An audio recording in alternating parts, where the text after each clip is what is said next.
오늘 첫 번째 속풀이는 이민찬 부위원장이 준비해 오셨다고요? 초대 기획예산처 장관으로 지명된 이해운 전 의원입니다. 저도 그 속이 궁금한데 어떨 것 같으세요? 근데 속은 너무 잘 알잖아요. 뭐 너무 오래 야인으로 있었고 너무 외롭고 힘들었겠죠. 그런데 과연 그 평가가 국민들에게 박수를 받을 수 있을 것인가 하는 또 다른 문제잖아요. 곧 개인의 영달과 국민의 눈높이, 정치인의 그동안에 걸어온 길에, 그리고 과거의 길과 미래 자신이 만들고 싶어하는 대한민국이 무엇인지, 이런 부분에 대해서 깊이 있게 성찰을 과연 했을 것인가에 대한 고민이 있는데, 저는 이 부분, 그러니까 이재명 대통령의 의도가 너무 뚜렷하게 보여요. 대통령의 의도. 예, 그래서 이재명 대통령의 의도는 너무나 잘 알 수 있듯이 결국에는 김병기를 지키기 위해 저는 내란 종식을 포기했다. 그 가운데서 이해운 전 의원이 들러리를 섰다. 저는 이렇게 평가를 합니다. 저는 오늘 아침에 이해운 이제 후보자와 통화를 했을 때는 어쨌든 고민을 많이 하셨고, 그리고 이제 대통령의 그 임명 취지를 충분히 전달받아서 이제 국민을 생각하는 이제 심각한 경제 위기 상황을 생각했다고 말씀하셨어요. 고심을 하신 것 같았어요. 네. 국민을 생각하셨다고 하는데 국민의힘은 전혀 생각하지 않으신 것 같아요. 아, 국민의힘은 당을 아니, 그러니까 본인이 고심한 시간이 있었다고 한다면 그 전까지 어떤 당의 이러한 어떤 거치에 대해서 얘기를 한다든지 아니면 네. 본인이 표명을 한다든지 사전에 어떤 예고가 있었어야죠. 뭐 최근까지도 들어보면 국민의힘에서도 뭐 당무감사라든지 지금 이제 내년 6월에 있을 지방선거 관련해가지고 구의원이라든지 시의원 네. 이런 공천을 해야 되는 그 평가에도 지금 관여를 했다는 거 아니에요. 그러면 만약에 진짜 주진우 의원이 지적한 대로 만약에 지명이 안 됐을 시에는 그냥 나는 그냥 계속 지역위원장 해야지 이렇게 생각하고 계속한 말밖에는 안 보이잖아요. 우리가 그 장관 어떤 그 지명에 대한 프로세스를 모르는 네. 것도 아니고 그렇죠. 이제 뭐 검증 동의 받고 실제로 사실 그 전에 알게 되죠. 사전에 물어보잖아요. 네. 전화해서 한 달 전에 됐을 거예요. 한 달 그러니까 전에. 인사검증 동의하시나요? 이거 물어보고 그러면 내가 이제 좀 그 전부터도 솔직히 어느 정도 연락이 왔을 거 아니에요. 저는 그런 부분에서는 국민을 생각하셨지만 정작 국민의힘은 전혀 생각하지 않은 행보였다 생각합니다. 슬픕니다. 강찬호 의원님 어떻게 보셨어요? 뭐 두 분 다 정확한 말씀하셨고 한마디로 이번에 뭐 보수에서 어떤 네. 인재를 정부는 데리고 갔다 이렇게 할지 모르지만 민주당 안에서도 이분은 보수라기보다는 기회주의자다. 그 기회주의자를 데리고 가서 마치 보수 어떤 인재를 우리가 그 장관시켜서 탕평을 한다라고 하면은 많은 사람들이 아마 웃을 것이다. 그리고 저는 우리에게 민주당이 굉장히 타격이 된 게 이분이 사실 이해훈인데 윤해훈이라는 얘기가 나올 정도로 그 윤 전 대통령을 많이 편들었잖아요. 작년 사실 작년 4월 총선 때도 경선 과정에서 이제 윤석열 당시 대통령이 이제 영남 의원들 네. 따뜻한 데 있지 말고 저 험지 나와라. 거기 유일하게 부응해서 이 서울에 출마한 사람이 하태경 의원이었어요. 하태경 의원이 바로 이제 점 찍은 데가 여기입니다. 중구 성동을인데 그때도 이해운 이 장관이 후보자는 하태경 이 후보를 향해서 윤 대통령하고 맨날 다른 얘기하고 이런 사람이 표 얻을 자격 있습니까? 이런 식으로 했거든요. 이제 그런 식으로 했고 그 뭐 누구나 지금 많이 지적되고 있습니다만 탄핵 정국에서 계엄 조치는 이건 정당한 통치행위였고 이 탄핵 절차는 불법이고 체포도 불법이고 대통령은 석방하라. 이런 얘기들을 계속했지 않습니까? 또 윤어게인 윤 대통령 응원하는 집회도 많이 나가고 그렇다면은 민주당이 딱 정하고 있는 내란 세력에 정확히 부합하잖아요. 민주당 입장에서는 이런 내란 세력의 핵심 인사를 좀 장관 그것도 한나라 예산 곳간을 책임지는 장관 중에 장관 자리. 이 기획예산처 기획재정부는요. 초대장관. 다른 부처가 명색이 같은 부처라 그래도 이 기획재정부에서 뭐 한마디 하면 오들오들 떨어요. 왜냐면 내년 예산이 확 줄기 때문에. 그렇기 때문에 이게 갑중의 갑부처입니다. 그쵸. 이런 부처의 장을 민주당이 규정하는 내란 세력 인사를 지금 한 거잖아요. 이 얘기는 뭡니까? 쉽게 말하면 두 가지예요. 하나는 사실은 민주당도 지금 국민의힘을 내란 세력으로 안 보고 사실은 이거 진짜로는 안 보고 있는 거 아니야? 안 보고 있으니까는 거기에 삼성까지 하고 나름 뭐 중진 정치인을 데리고 오지. 그렇지 않으면 가능한 일입니까? 이것부터가 말이 안 되는 것이고요. 네. 이재명 대통령 입장에서 본인도 그러니까 이게 지금 송미령 장관에 이어서 이해운 이 후보까지 이제 지명을 했기 때문에 내란 프레임을 스스로 걷어들인다. 이렇게 비판을 받을 수밖에 없어요. 굉장히 저는 이번 인사가 야당은 물론이고 여당 내에서도 비판을 받을 만한 인사다. 이렇게 말씀드리겠습니다. 내란 종식을 시켜주셨어요. 이 내란 세력이 그렇죠. 아니다. 네, 네. 내란 종식 시켜주셨고 저는 또 이게 정치적으로는 정청래 대표 한 방 먹인 거예요. 그렇죠. 여기 정청래 대표가 우리 새해 뭐라고 말할지 궁금해요. 그러니까 새해 1호 법안으로 뭐 한다 했어요. 이 내란 특검, 네. 2차 종합 특검 그러니까. 하겠다. 네. 이거 1호 법안이에요. 아니 이거 어떻게 보면 이혜훈 이분 후보는요 잘못하면 내란 특검에 불려올 수도 있는 사람이에요. 왜냐면 윤호기는 당신 집회 가서 이상한 소리 했지 아니, 않냐 그 전에- 이래갖고 예? 그 전에 헌법 존중 TF에서 핸드폰 까야죠. 그렇죠. 그리고 그다음 또 이거 정말 중요한 지적했어요. 어제 반응이 민주당 반응이 묘해요. 네, 좀 이 묘하더라고요. 이혜훈 내정을 발표하니까 여기에서 환영 성명을 민주당에서 내는데 누가 냈느냐? 원내대변인이 냈어요. 원내대변인이 누굽니까? 김병기 원내대표 수하예요. 그렇죠. 정청래 대표나 박수현 대변인, 당 대변인은 입장이 없어요. 이거 굉장히 지금 중요한 의미가 있고요. 제가 볼 때는 지금 국민의힘은 물론이고 민주당의 우당인 조국혁신당도 이혜훈 이거 우리 지금까지 이분 여러 가지 보니까 이거 인증해주기 어렵다 나오잖아요. 여기다가 지금 민주당 안의 개딸들, 특히 청딸이라 불리는 이 하여간 이 정청래 대표 편드는 강경파들이 지지자들이. 이혜훈이 웬 말이냐 이런 말이 나오거든요. 만약에 요 세 분파가 협공해가지고 청문회에서 이혜훈 후보 공격하면은 저는 정청래 대표가 이혜훈 후보 많이 편 안 들어줄 가능성이 높을 것 같아요. 저는 좀 네. 입장이 왜 안 나온지 알겠어요. 김어준 씨가 아직 지령을 안 내렸거든. 판단을 안 했나요? 아직 아직? 판단이 안 근데 됐어요. 상식 원래는 자동 반응으로 나와야 돼요. 아유 대통령님의 용단이시다, 탕평책이다 이런 나와야 돼요. 자동 반응이 안 나왔다는 것부터가 이건 문제예요. 아니, 조승래 사무총장이 그래서 냈어요 입장을. 네. 근데 그러니까 사무총장이 낸 거는 이제 지금 이재명 대통령은 지켜보고 있는 겁니다. 누가 진짜 친명인가? 그리고 누가 오늘도 입장을 입장을 낼까? 내겠죠. 오늘 좀 추가로도 내겠죠. 낼 거고. 오늘 좀 낼 텐데 수위 조절 그렇게 할 겁니다. 쉽지는 않을 것 같아. 진짜 만약에 진짜 이런 탄핵, 그러니까 이혜훈 의원이 이제 전 의원이 네. 이제 뭐 인사청문회에 들어왔었을 때 이건 뭐 민주당에서 어떻게 실드를 쳐준단 저도 말이에요. 어제 듣고 청문회가 당장 네. 그려지지가 않는 거예요. 아. 전선도 그렇고 이게 공격을 어떻게 할 거고 어느 정도 할 거고 그리고 실제로 뭔가 문제가 됐을 때 현 정부가 어떻게 할 것인가. 근데 이혜훈 전 의원님이 주류 경제학을 늘 얘기하시고 재정 건전성, 여러 가지 경제적 자유 이런 걸 많이 주장을 하셨단 말이에요.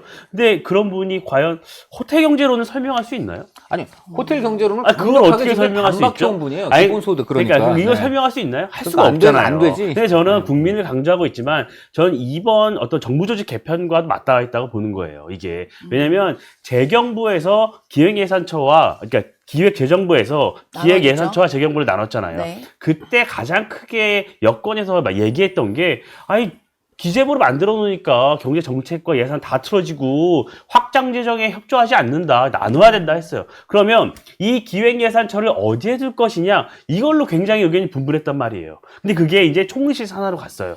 총리실 산하로 갔다는 건 우리 다 알잖아요. 대한민국이 이제 다 알아요. 총리실에서 하는 게 아니라 청와대에서 하는 것이다라는 거예요. 그러니까 앞으로 확장 재정은 청와대에서 다 짤 테니까 그럼 이혜훈 의원은 무엇을 할 수 있겠습니까? 그러니까 그만큼 롤이 적기 때문에 저는 이런 인사를 단행할 수 있었던 것이고 과연 그러면 기획예산처장 장관 했잖아요. 그럼 차관을 누구로 임명할 것이냐. 전 이게 또 핵심 포인트라고 봐요. 과연 친명 인사를 안 치면 이 모든 것이 무의미해질 수 있는 것이에요. 그렇기 때문에 이런 통합을 겉으로는 기치로 내걸었지만 국민의힘이나 야권에서는 이게 진정성이 없는 인선이다. 이렇게 평가를 하고 그렇기 때문에 우려를 하는 겁니다. 원래 이거 기재부 장관의 핵심은 네. 뭐냐면 여당이 선거 때 곡간 좀 열라고 할 때 최대한 지키는 거예요. 나라 위해서. 선거할 때 여당은 딴 생각 없어요. 그냥 밀가루건 고무신이건 막 퍼주고 싶은 거예요. 근데 그때 그런 거 이 경제부총리 또는 기재부 장관이 막 내주면 어떻게 나라 망합니다. 그런데 그거에서 보통 민주당 정부 하에서도 그 대통령이 임명한 경제부총리들이 곡간을 막았어요. 그렇게 되니까 출신들이 많았죠.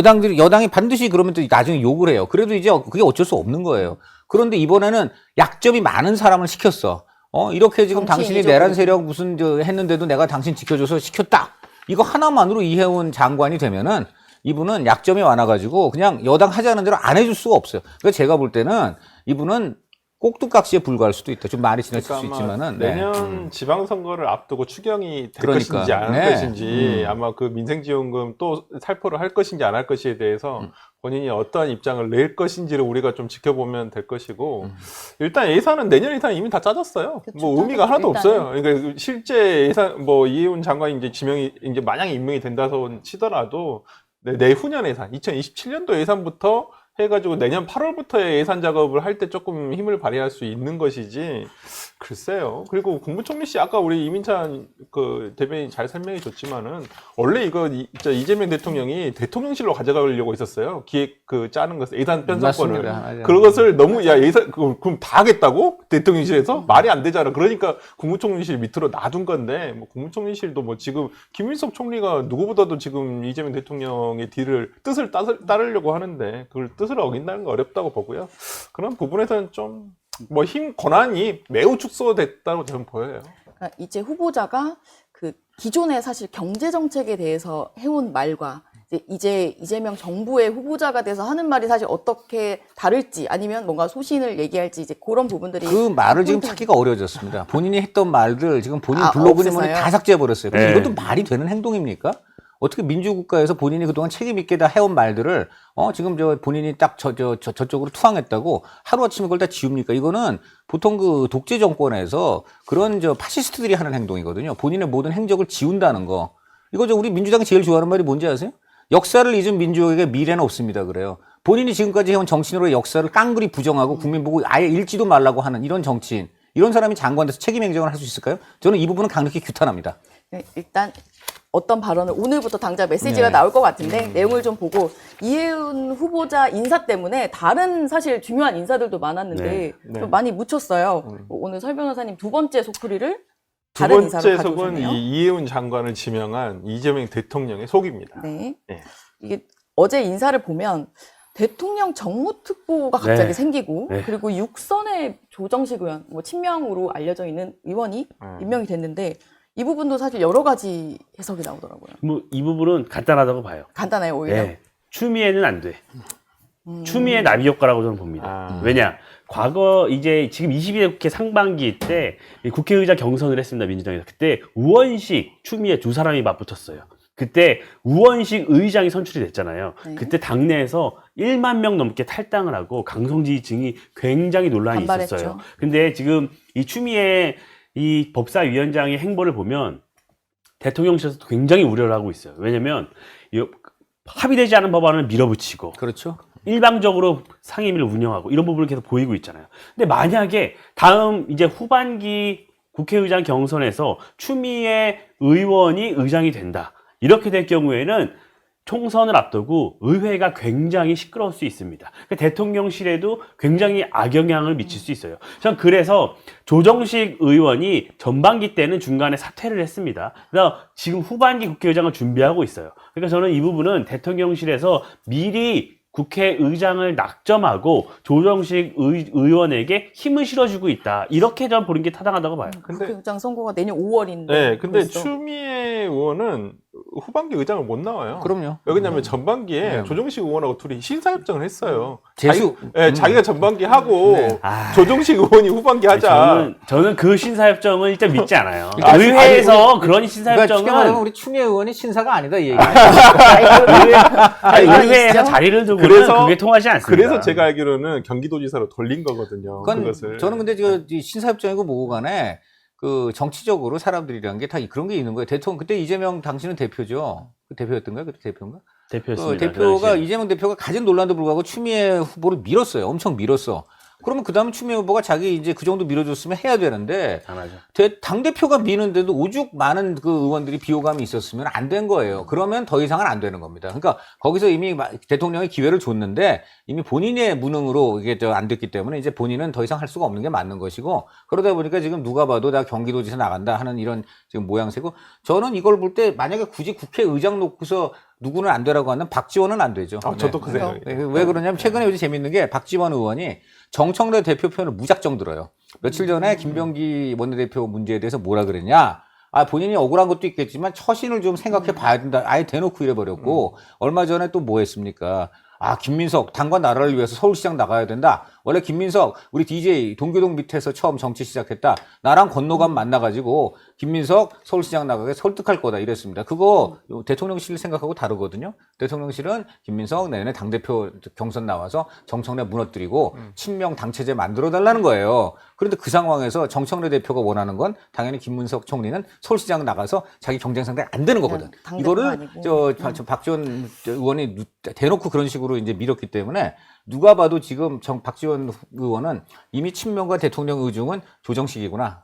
그러니까 박지원 그래서 자기는 이제 정청래 쪽에 붙어서 해보겠다 이런 박지원 얘기죠. 의원이 최근에 이렇게 국회의장의 뜻을 비추시고 네. 그러니까 의원들에게 어떤 지지를 호소하고 다니시면서 하는 그냥 약간 웃자고 한 말이 뭐냐면 아휴 내가 이제는 DJ 옆에 묻혀야 될 거 아니냐 이런 얘기를 하신다고 해요. 그러니까 국회의장은 그러니까 우리 산부 요인이니까 네. 나중에 현충원에 갈 수가 있거든요. 그렇죠. 돌아가서. 근데 거기는 이제 꽉 차서요. 아마 대전에 가실 거예요. 아니 그래서 이제 가시더라도. 농담을 내가 네. 언제 네, 나 농담으로 항상 뭐 그런 영원한 말씀을 DJ의 비서실장 아니냐. 뭐 이런 굉장히 말씀하시더라고요. 좀 슬픈 일이라고 봐요. 왜냐면 입법부의 수장이잖아요. 입법부의 수장을 뽑는데 결국에는 행정부에 낙점이 없으면 입법부 수장이 될 수 없는 이 현실. 그러니까 민주당이 삼권분립 민주주의를 얘기하지만 그것이 전혀 지켜지지 않고 있는 것이잖아요. 과거에도 국회의장 지낸 분이 국무총리가 되고 이런 분들 그것 때문에 굉장히 지금- 논란이 네, 있었는데 맞아요. 그것 때문에 또다시 네. 논란이 될 겁니다. 또 그러니까 우원식 의장도 뭐 그런 생각하고 있다는 얘기가 아니, 있던데. 그러니까 그렇죠? 논란이 되는 네, 거고. 참 그거 진짜 큰일 그러니까 난 겁니다. 대통령실에서는 그림을 그리는 거죠. 김민석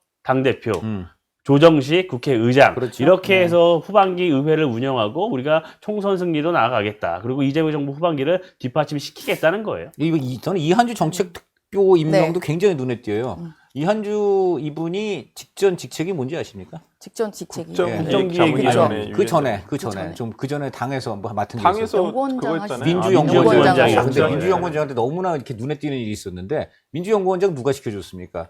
이재명 당대표 당대표가? 시절에 시켜준 거예요. 그래서 민주연구원장이 이재명 당대표 때는 최고위원회의에 다 나왔어요. 그리고 기자들 다 보는 그 앞에서 다 앉아 있었어요. 그런데 정청래 대표가 된 다음에 싹 사라졌어. 그리고 얼마 뒤에 소리 소문 없이 사표를 내고 관뒀어요. 이 얘기는 뭐냐? 한마디로 정청래 대표가 되면서 이재명 전 대표가 시킨 민주연구원장은 완전히 아웃된 겁니다. 그리고 저는 그때 많은 최고위원들이 제가 물어봤어요. 이한주 원장이 왜 사표 냈어요? 물어보니까 그 사람 원래 옛날에 그만둔 사람 아니에요? 이래. 그러니까 하도 안 나오니까 이미 그만둘 줄 알았다는 거예요. 그 정도로 정청래 대표가 자기가 당대표 된 이후에 이재명 그림자 지운 거야.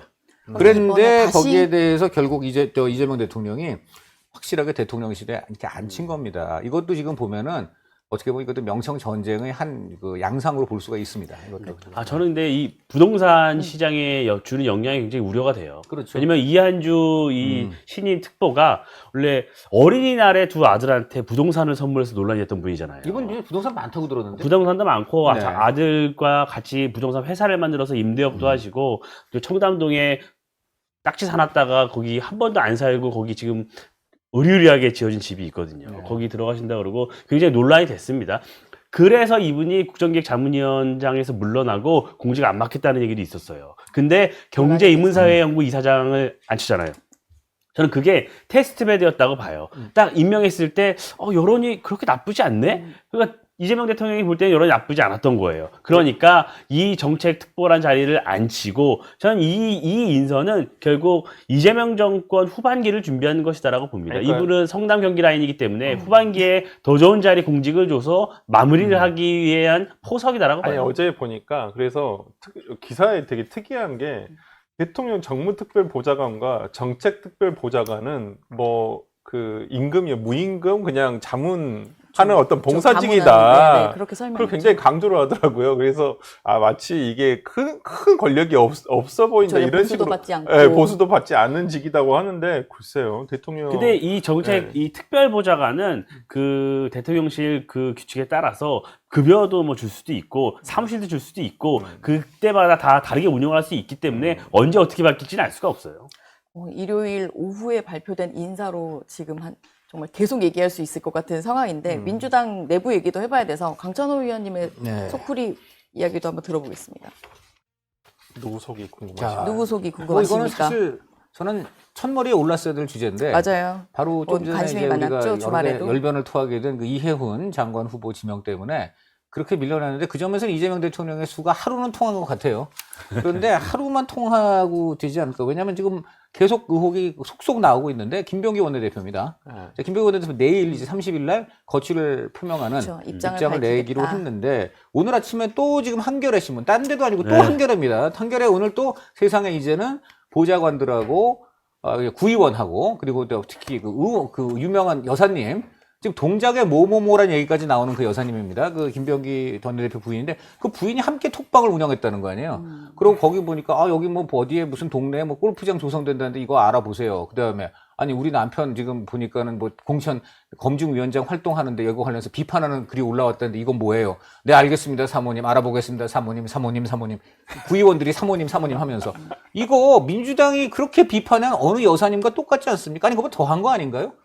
김건희 여사가 국정에 개입하고 전횡하고 그래서 지금 이렇게 삼특검도 하고 대통령 탄핵하는 핵심 요인 아니었던가요? 자, 근데 이분도 보시니까 물론 규모는 이제 대한민국이 아니라 동작구에 국한된 거긴 하지만은 지금 동작구의 그 구정 여기에 관해서 또는 남편의 이런 어떤 당 활동에 대하여 부인이 막 그 여러 가지 그 관련 자료를 올리면서 구의원들한테 막 지시성 발언을 하고 지금 그 원내대표 쪽에서는 그냥 의견을 서로 교환하는 자리인데 그런 식으로 하면 김건희 여사도 의견 교환했다고 할 수 있는 거예요. 그런 논리로 하면.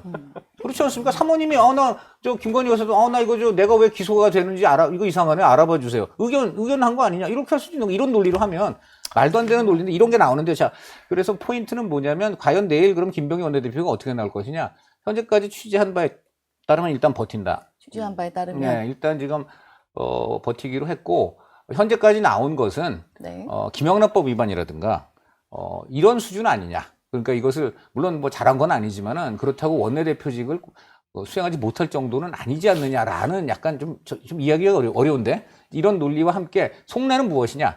지금 대통령실도 김병기 원내대표 관동 굉장히 난감하고 그래서 친명들 입장에서 굉장히 곤란하고 또 그렇다고 지금 남은 5개월 보궐인데 이것을 지금 친명에서 나와서 할 만한 확실한 인사도 드물고 이건 지금 박정원이 나온다고는 하는데요.